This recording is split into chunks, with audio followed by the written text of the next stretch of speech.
My name is Joe Prim, and I am the host of Prepare.Defend.Lead. In this episode, I am joined by yet another amazing guest, this time Paul Curtman. Paul is a veteran, an author, served as a politician in his home state of Missouri for 8 years.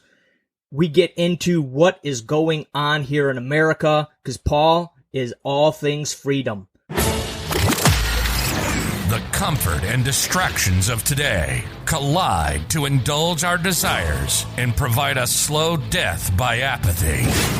A superior primitive ethos exists. Prepare for tomorrow. Defend what you value and lead those you love. This mindset is the foundation of living an authentic life as a bold, disciplined man resolute in your mission. Prepare, defend, lead. Your mission. Own it. Own it.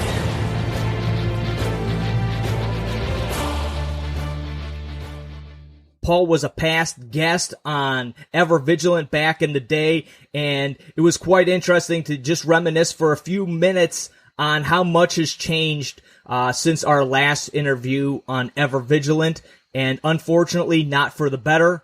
Paul is a great guy and brings a lot of insight and a lot of wisdom into what is going on here in the United States of America right now. If anything, Paul is all about freedom, and freedom is dangerous and freedom can be difficult. I really enjoyed this conversation, and I think you will as well. I'd like to welcome Paul to PDL. Paul was a guest a couple years ago. We just were talking about a couple years ago back on Ever Vigilant. It's good to have a conversation with him. We just were kind of reminiscing about how much the world has changed since we did that interview a couple years ago. So welcome to the podcast, Paul, and why don't you share a little bit about yourself before we get into it? Yeah, sure thing. It's good to be back with you, Joe. Really enjoyed our last conversation, talking about ancient history and how some ancient kings waged war on other countries by depriving men and boys of their masculinity. You know, here we are 2 years later and talking a little bit about the country, the state of our freedom. And this is a good topic for me because I spent several years in the United States Marine Corps. I was an infantry squad leader. And then after I left the Marine Corps, I wound up serving 8 years in the Missouri State General Assembly, chaired the Committee on Ways and Means, chaired the Committee on Government Efficiency and Downsizing State Government. So freedom is certainly something that I hold dear, something that I think about a lot, something that I try to practice my thinking on, just because we live in a world where you always got to be sharp, instant, in season and out of season, because the world is so chaotic and so volatile and our freedoms are at stake. So I'm just glad to be with you tonight, Joe. Thanks, Paul. Like I said, I really appreciate having you back. We did have a great conversation last time, really kind of dug deep into philosophy and stuff. And like we just said, you know, here we are 2 years later and seemingly a completely different world, a completely different country than what we were looking at that time. And it doesn't look to be getting any better. And why don't you just kind of break down kind of your thoughts on the state of affairs or where we are at right now as a country, Paul, and then we'll branch off from there. Yeah. So, you know, originally the United States of America is such a unique country. We are the first country in the history of the world by which the whole purpose of our existence is to protect the individual's liberty. In fact, if you read the second paragraph of the Declaration of Independence, it is spelled out crystal clear there. We hold these truths to be self-evident that all men are created equal. They're endowed by their Creator with certain unalienable rights. Among these are life, liberty, and the pursuit of happiness. And then you get to this next part of the Declaration. It says that to secure these rights, governments are instituted among men. And it tells us right there that the whole point of American government is just to protect our liberty, just to help keep people free. And we were the first country in the history of the world that actually formed with that as our mission statement. Men and women in our country, we don't serve in the military at the pleasure of a king.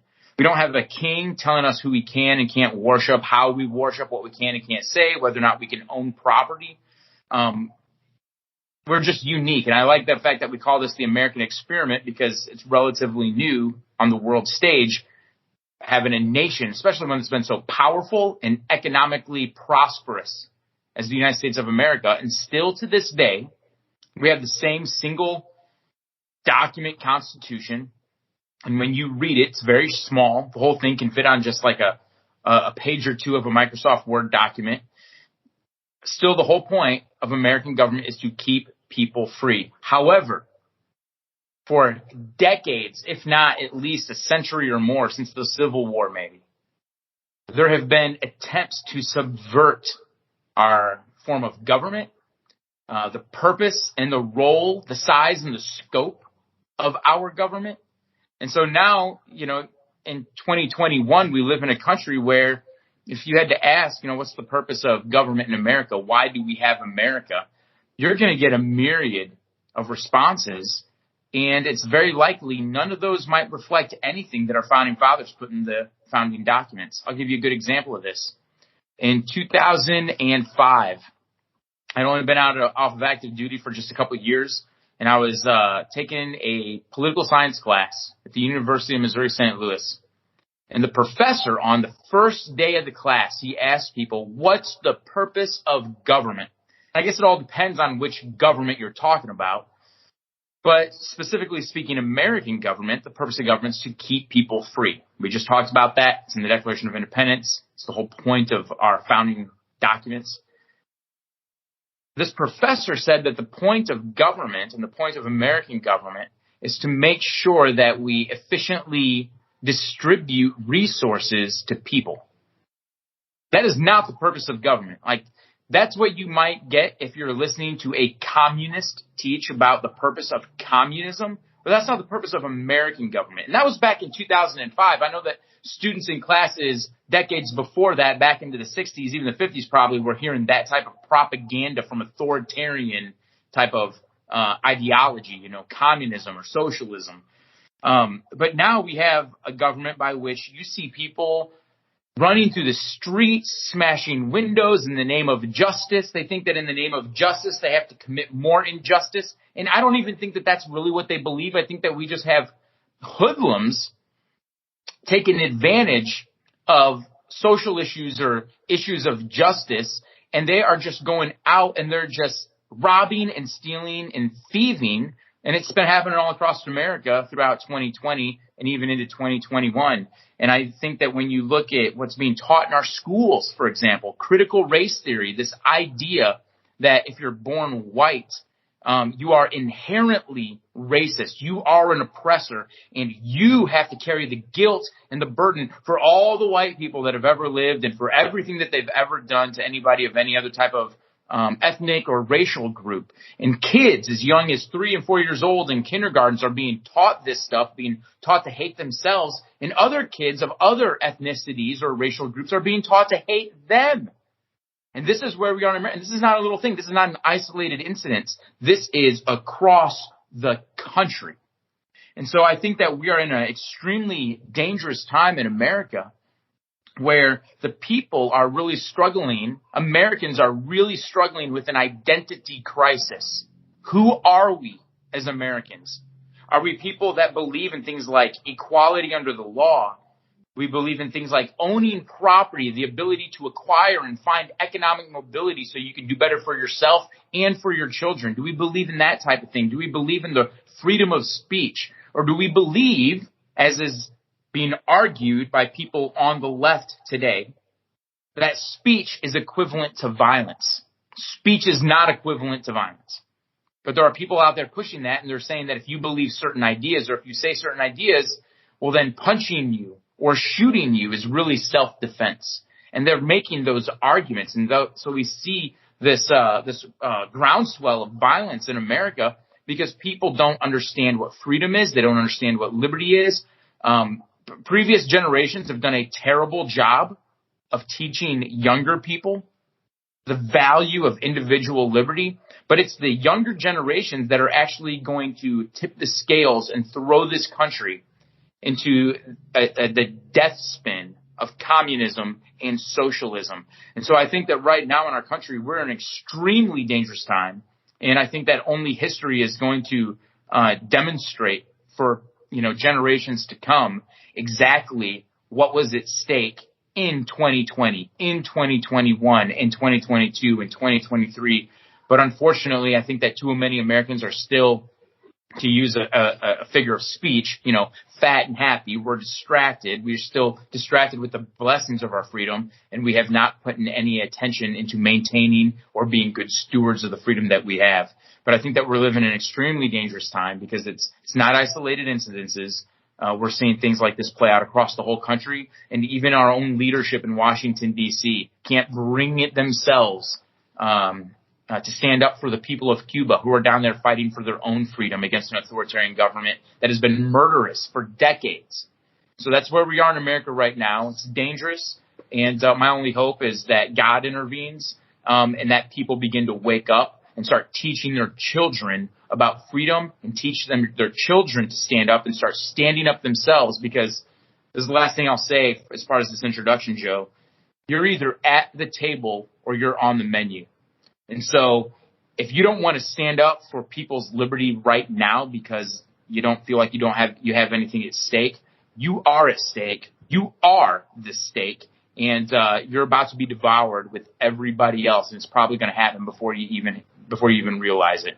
So I think it's a really dangerous time in America right now, Joe. And right now I have a lot of hope for America, in so much as I hope that people start waking up and actually involving themselves in the stewardship of their freedom. Yeah, I couldn't agree more, Paul. I really believe that we are where we are because of our inaction. Far too many of us are content and happy to be out in the backyard gardening or going fishing on our weekends or hunting trips with our friends or going to watch Little League baseball tournaments all weekend or our daughter's volleyball tournament or wherever it might be, right? The idea was we can enjoy the benefits of this beautiful experiment that we're in, plus get fat and be happy all at the same time with very little required, if anything required of us as the citizens here in this country. And the other side is playing by a different set of rules, and a set of rules that we do not understand because we have not been taught to play by those rules. We've been taught to play fair. We've been taught to one person, one vote. We've been taught to obey the laws. We've been taught that there are certain requirements of us as American citizens, and when other people aren't playing by those rules, I think that's a big part of why things have been thrown so far off kilter is people don't understand what is going on around them. And like you said, they're still fat and happy for the most part. I believe that some people are starting to open their eyes and starting to wake up as things become more authoritarian, but I'm not sure how far the tyranny needs to go before people wake up and really start to take action. And I understand it. I see it. I've seen it in myself. I've never wanted to get involved in politics. That was not my jam. That was not something that I ever saw myself getting involved in. And I believe that I speak for a lot of other people where for so many years we thought, well, the politicians are over there. They're going to do what they do. They're going to try to take advantage of us. But there's enough laws. There's enough to keep them inside of their place to keep them from running rampant, to keep them where they belong, to have some sort of reasonable restraint on where they're at. Sure, they might be pillaging the tax money, and sure, they might be manipulating state contracts, and sure, they're filling their pockets and their bank accounts somehow. But that's them. They're over there. I'm enjoying my weekend out barbecuing. Let's not even pay attention to them. And I really think that we're at a point where we don't have a choice. Good people have got to stand up, and whether it's joining your local school board or getting involved in your local community elections, I mean, look how of an important role just being in charge and running elections was in some of these larger metropolitan areas in this last election. It had a huge influence, and these are volunteer positions that really anybody could have gotten themselves into, but only certain people chose to be active in those areas and make a sacrifice for their beliefs. Yeah, I think you're absolutely right. A couple things about what you just said. You know, we do live, as much as it pains me to say this, because, you know, I served in the Marine Corps. I took an oath to our Constitution, and I followed the orders of people that served over me, you know, whether in the military or in the White House. But we essentially are living right now in what seems to amount to a lawless government. You know, you would like to think that politicians, yeah, there might be some corruption, but they can only go so far. You know, there's a book called, it's called Extortion. It's written by a guy named Peter Schweitzer, and he talks about how politicians can get elected and, you know, they don't have two nickels to rub together, but then after just 2 or 3 years, suddenly they're on the pathway to becoming millionaires. And you wonder, like, how is this happening? It's because we got a lot of people in office right now, and they're just trying to enrich themselves. And I don't want to speak for all of them, right? We do have some good people. We have people that are standing up. We have people that are willing to be hated to do the right thing. And the media hates them, and the establishment hates them. But they are the minority. The majority of people there, either they don't want to lead, they don't really want to get involved, and the ones that are the most outspoken, the majority of the ones that are the most outspoken, are a big part of the problem. I'll give you an example. Back in 2005 or 2006 maybe, I'm trying to remember, Hurricane Katrina. Right around that time, there was a congressman in the South, and the FBI had raided his home. I can't remember exactly what the suspicion was or the charges, but here's what they found. They found cash wrapped up in frozen food packages stuffed in his freezer. And that's what they were looking for, and they found it. So the FBI was going to arrest him. This looked like the end of this man's career. And Congress called themselves all back into session, and they had a hearing on this issue. They, you know, got all their political shenanigans to kind of like come to play. And they told the FBI that the FBI didn't have any jurisdiction because this guy was a congressman. Now, I'm just kind of putting this out in layman's terms. It was a lot more complicated than that. But we have politicians out to protect themselves. The reality is, nobody is coming to save you. Where you are today is a result of your beliefs and the decisions that you have made based on those beliefs. My intent is to equip you to uncover the hero within, the hero that has been buried by years of lies and attempts to live up to the expectations of those around you, family, friends, and the world. At the moment, we have 3 tools to help you uncover the hero. Number 1, this here podcast. If you enjoy this podcast, share it, review it, subscribe to it. Those 3 actions are the fuel that keeps this podcast and this mission moving forward. Number 2, my book, Open 6 Life-Changing Principles. You can find it on Amazon, order it up on Kindle or on paperback, and leave a review there as well, an honest review. In my coaching program, Heroes Wanted. Go to Prepare.Defend.Lead.com. Check out what Heroes Wanted is all about. As always, hold fast and God bless.